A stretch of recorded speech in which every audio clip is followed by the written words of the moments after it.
మేము ఇవ్వాల్సిన food pockets కానీ అవన్నీ వెళ్తున్నాయి. ఇంకా ముమ్మరం చేస్తున్నాం. ట్రాఫిక్ కూడా కంజెషన్ ఉంది, అన్ని రెగ్యులేట్ చేస్తున్నాం. చివరి ప్రాంతానికి కూడా వెళ్లాల్సిన అవసరం ఉంది. కొంతమంది పేషెంట్ కూడా ఉన్నారు, పిల్లలు ఉన్నారు, కొంతమంది ముసలోళ్ళు ఉన్నారు, వాళ్ళు కూడా తీసుకురావాలి.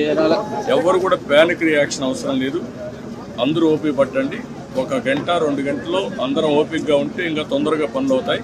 అన్నీ చేస్తానని అభ్యర్థన చేస్తున్నా. ఇక్కడే ఉంటా, కంట్రోల్ రూమ్ని యాక్టివేట్ చేస్తున్నా. ఎంతవరకు చేయగలుగుతామో అన్నీ చేసి అందరిని ఆదుకుంటాం. 110 పైన బోట్లు పనిచేస్తున్నాయి. అదే మాదిరిగా 4-6 హెలికాప్టర్లు వస్తున్నాయి. ఒక హెలికాప్టర్లో ఫుడ్ పెట్టడం కానీ, లేకుంటే బోట్లో తీసుకుపోవడం కానీ, పేషెంట్లు తీసుకురావడం కానీ ఇవన్నీ జరుగుతున్నాయి. వర్షం కూడా పడతా ఉంది, అయినా కూడా ఎక్కడ ఆపరేషన్స్ ఆపం అన్ని విధాలు. సార్, ప్రకాశం బ్యారేజ్ 69 గేట్ దగ్గర బోట్లు కొట్టుకురావడం ఏమన్నా కుట్రే ఉందా? ఇవన్నీ ఇప్పుడు నేను అవన్నీ మాట్లాడను.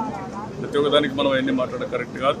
ప్రస్తుతం నా డ్యూటీ ఎట్టి పరిస్థితుల్లో కష్టాల్లో ఉండే ప్రజలను ఆదుకోవడం, వాళ్ళ ప్రాణాలు కాపాడుకోవడం, తక్షణ వాళ్ళకి కొంత సహాయం చేయడం అవసరం. అదే చేస్తాం.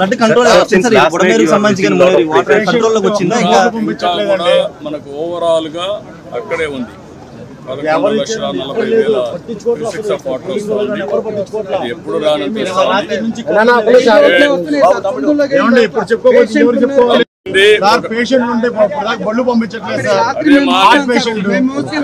మా మాట ఏంటండి, 1 గంట టైం ఇవ్వండి, చేస్తాను.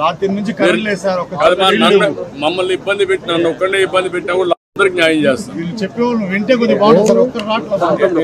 విన్నానమ్మా, మీ కష్టాలు అర్థం చేసుకున్నాను, అందరిని ఇంటూనే వచ్చా.